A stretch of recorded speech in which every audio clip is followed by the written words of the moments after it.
Soulager la contracture de l'angulaire de l'omoplate. Qu'est-ce que c'est que l'angulaire de l'omoplate? L'angulaire de l'omoplate, c'est un muscle et c'est un muscle qui est de plus en plus contracturé de nos jours. On parle même du syndrome de l'angulaire de l'omoplate, aussi appelé élévateur de l'omoplate. Alors, ce muscle-là s'attache au-dessus de l'omoplate et se rend jusque longe cervicale et se rend jusqu'au haut cervical. Donc, cou et haut de dos. Sa contracture est excessivement douloureuse et son soulagement est un petit peu plus compliqué que pour un muscle normal puisque l'angulaire, c'est un muscle profond.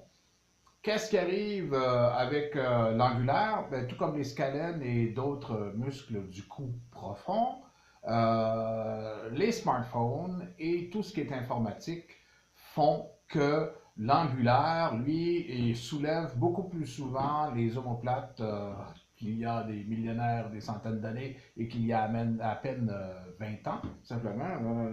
Et il va les soulever souvent, les omoplates. Donc, il faut le décontracturer.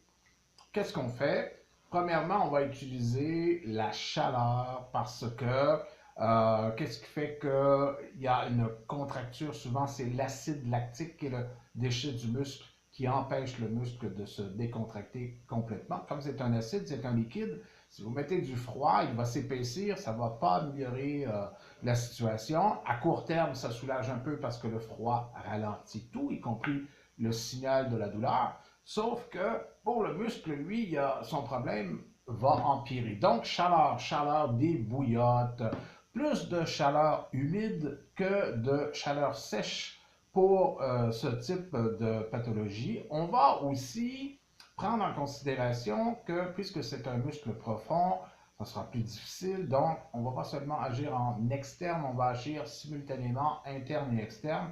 Donc, décontractant musculaire en interne. Robaxacet, entre autres, en est un, il y en a d'autres.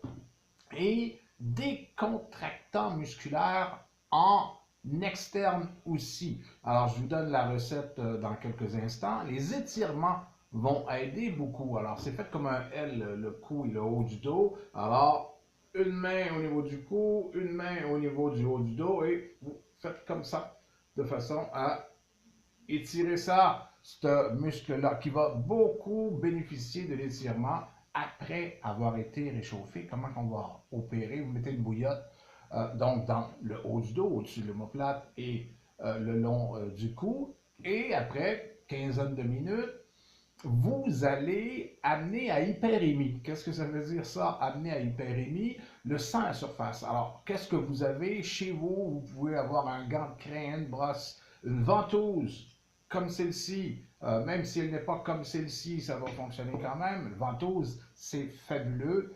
Plus pour les muscles superficiels, ben, en fait, on ne choisit pas, c'est un muscle profond.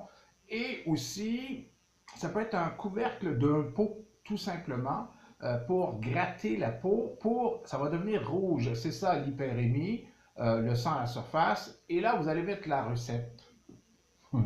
Évidemment, il y a les huiles essentielles, bien sûr. Alors, ça nous prend un décontractant musculaire. Ça peut être le cajeput, C-A-J-E-P-U-T. OK, ça ne s'arrange pas si on prononce le T, ça fait cajeput. Bon, mais c'est pas grave. C'est très, très, très bon. C'est un excellent décontractant musculaire. Ça peut être aussi le mix, la synergie camphre-lavandin qui est fabuleuse et vous allez rajouter l'extraordinaire girofle qui est un anesthésiant parce qu'il y a beaucoup de douleur dans cette contracture-là. Et après avoir gratté, vous allez mettre cette synergie de trois huiles essentielles-là, ou de deux si vous avez utilisé le cache-peu, et vous attendez le miracle. Si ça ne fait pas tout le travail, ben vous répétez et vous allez peut-être aussi avoir besoin d'un professionnel qui pourra toujours y rajouter des moxibustions et d'autres types d'étirements, etc., etc. Mais vous allez, dans tous les cas, améliorer beaucoup votre problème.